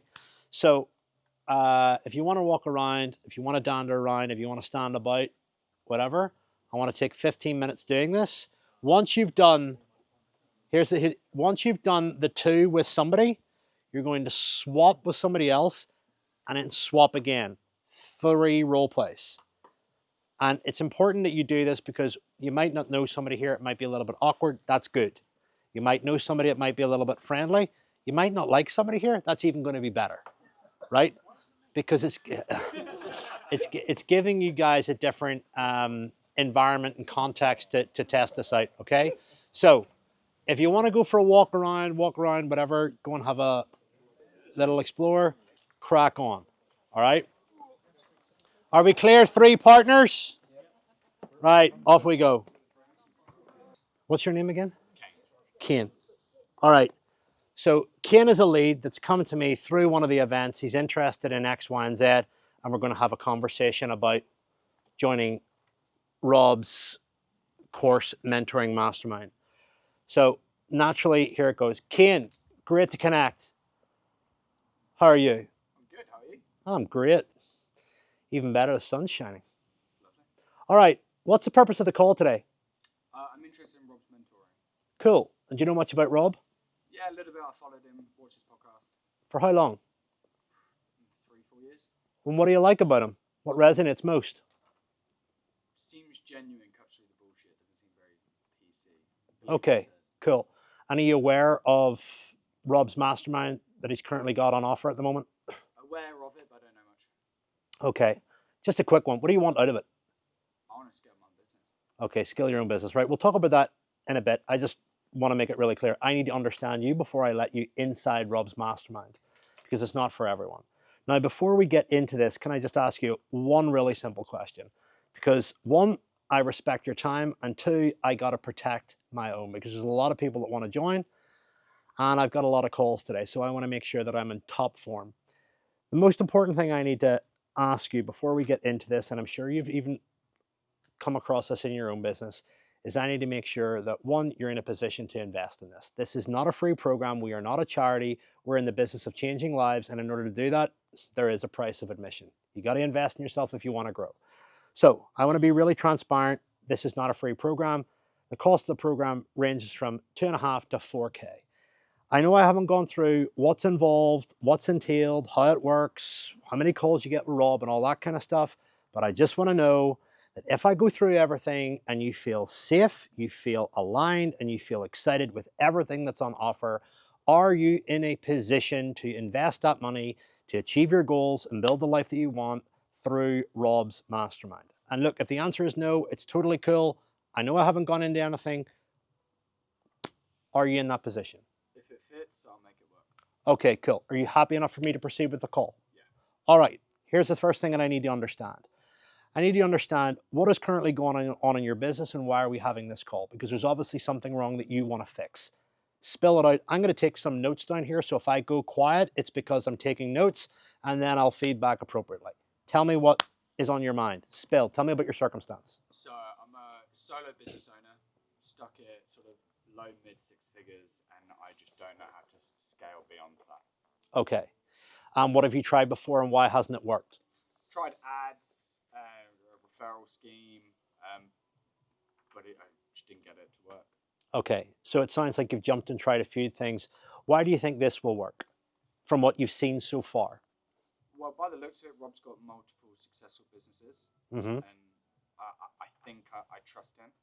Okay, from cool. What I've seen. You think you trust him? Okay. Yeah, and I haven't met him, but I've been following him for quite a while, and he seems like a legit guy. Okay. And can I just elaborate further? You say that you're struggling to grow your business. So I take it you're not happy with the money that you're making? Yeah. So can you just elaborate on that? Do you mind if you share what you're currently making, how that's kind of impacting you? Yeah, currently about 350,000. Okay. Which is okay, but I just want more. Okay. And in respect to making more, do you have any idea of what you want to make? Any kind of dream come true kind of number? I'd love to be able to scale to a 7-figure business at least. Okay. And what profit margin exactly? 30%. Mind if I ask what would you do with the money if you were able to hit that? I don't even know. Apologies for asking all these questions. I'm just trying to understand your world. It's very important for me before we let you into ours. If we don't understand what you need or we don't understand what you want, then we can't help you. So when I ask these questions, it's purely just for research and ultimately to serve you. So on top of the money, what else do you want from the business? I mean, you know, we have business owners that come here that want to build a big reputation in a market. They want to create freedom for their families. I mean, fill me in on some of the personal goals that the business is going to allow you to achieve. Yeah, I think I want a lifestyle business. I'm not sure if I want an empire. Okay, so you can't make the decision between that, and I'm sure that's stalling your ability to make decisions in business and go after things. Yeah, I'd say so. So I think I just want this next milestone, but then I don't really know what's after that. Okay, but what else do you want out of the business? What do you want the business to give you? Freedom. Freedom, in what way? I want to make a shit ton of money from anywhere in the world. Okay, and do what with your time? Whatever I want to on that day. Can you give me an example? I think it changes. You know, perhaps it's to pay off my mum's mortgage, or perhaps it's to travel the world. Okay. I think it changes. I just think that the money would unlock the choice. Okay, and can I ask what you're doing with your time at the moment? Have you got a lot of time? No. Okay, and who suffers as a result of that? Myself, mostly. Okay, in what way? feel like I could be doing more. I'm just working a lot and not getting a lot out of it. Okay, and how does that make you feel? Like hitting my head against the wall.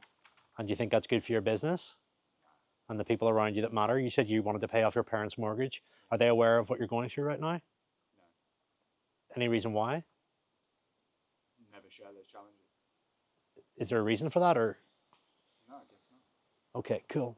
All right, well, listen, you said you've tried all these different marketing strategies. They failed, they haven't worked. Do you really know what the biggest problem is in the business? Do you have any idea what you think it is? No, I don't know whether it's lead gen or if I need to hire somebody. Have you maybe thought it's you? Yeah, maybe.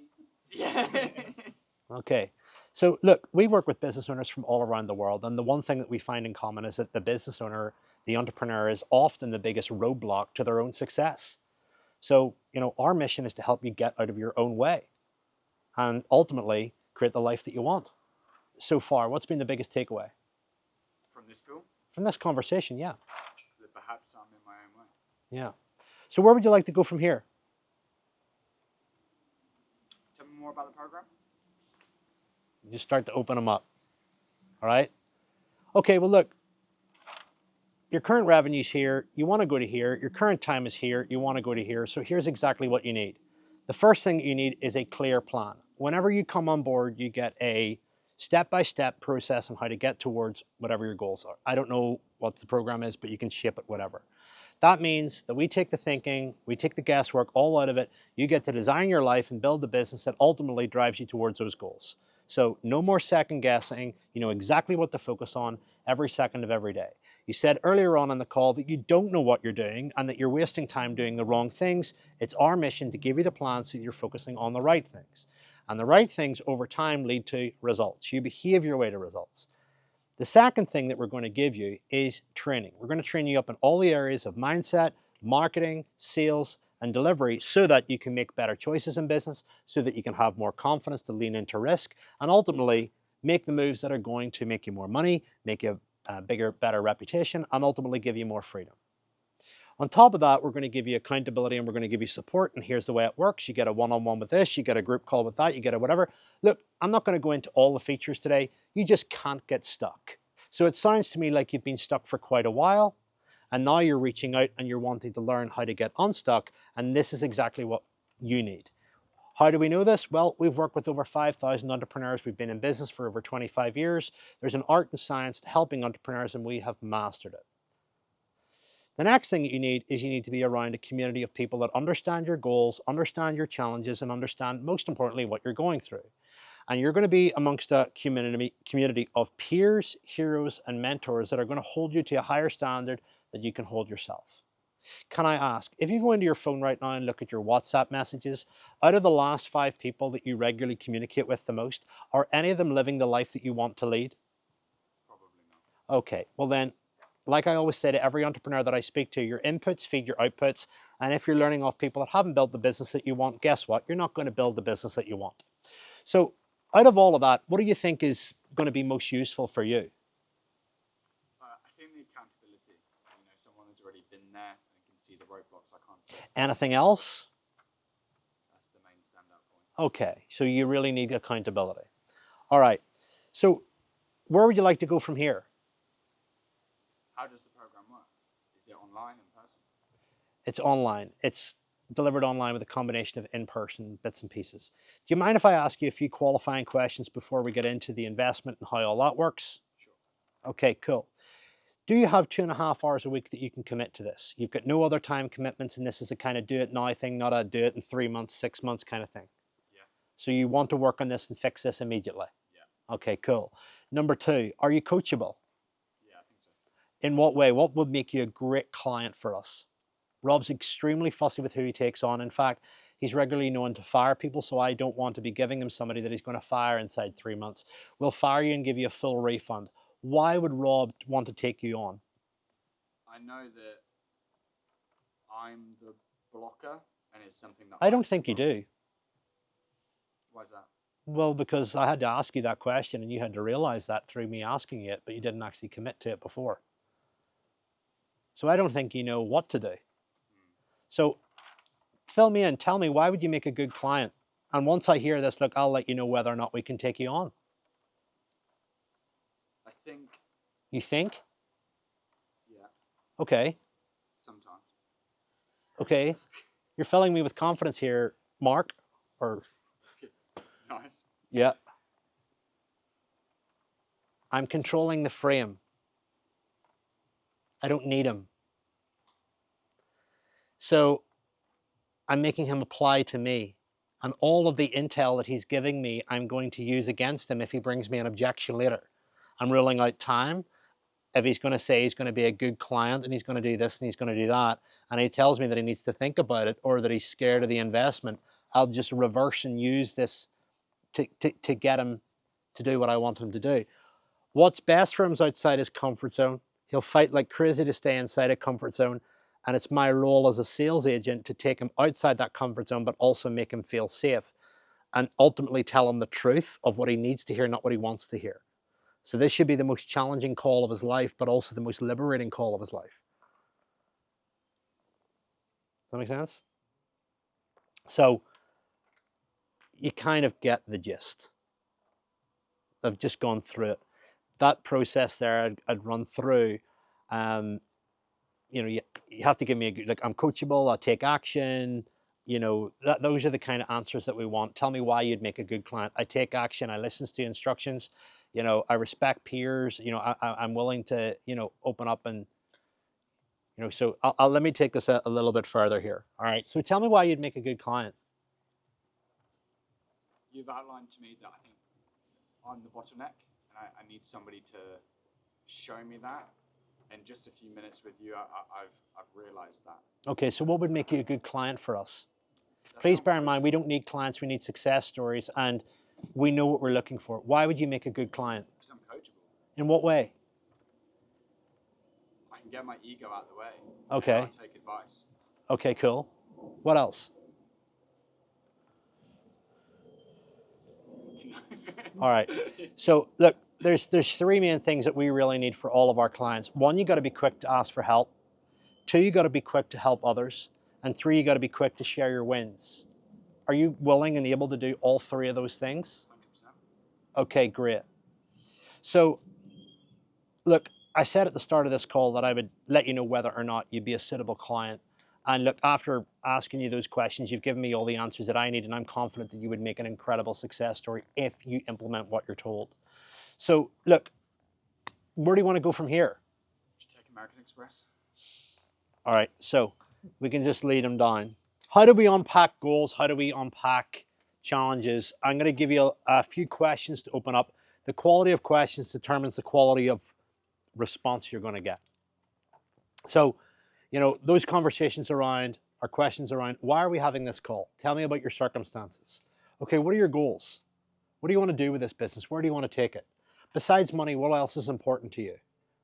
Time, money, and impact are ultimately the main goals that people want to have.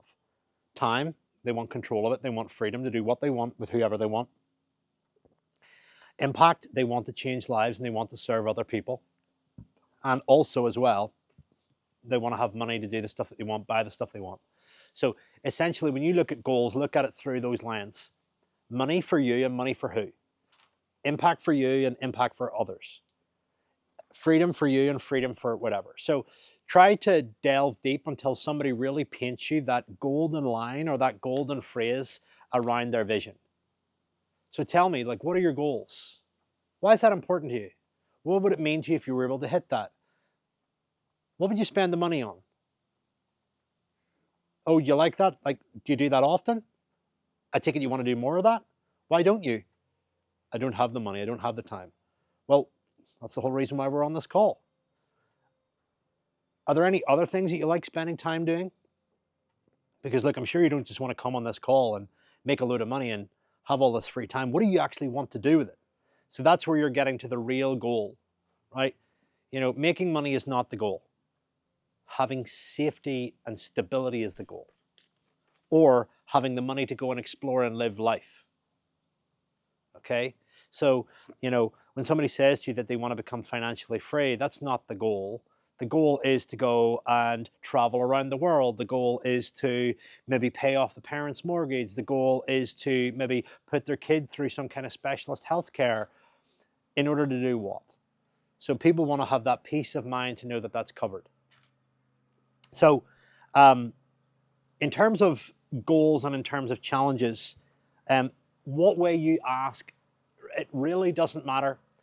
I sometimes like to talk about challenges first and then paint the picture of goals second, or you can go goals first or challenges after. Feel free to test what I'm sharing with you and then figure out just what naturally aligns with you first. So, you know, once you've got through the rapport building, so tell me, what's the purpose of this call? What do you really want to achieve? What are your goals? What are your dreams? Fill me in. I'm going to take down some notes. And again, you want to find stuff in respect to that money, that reputation, or service to others, and then freedom. Go a little bit deeper. Mind if I ask a few further clarifying questions? The reason why you want to ask questions is because they want to know that you understand their world. And when they know that you understand their world, then they're aligned with you. If you don't understand their world and you don't understand how they think, then you're going to be confused. Challenges, impact of challenges. What would it mean if you kept on doing what you're doing right now, etc. So, you know, we want to go deep fast with challenges too. So tell me, what frustrates you? Why does it frustrate you? And what kind of impact is that playing into your life? And what is it holding you back from doing? I'm sure that must be frustrating. Can you explain what that means to you?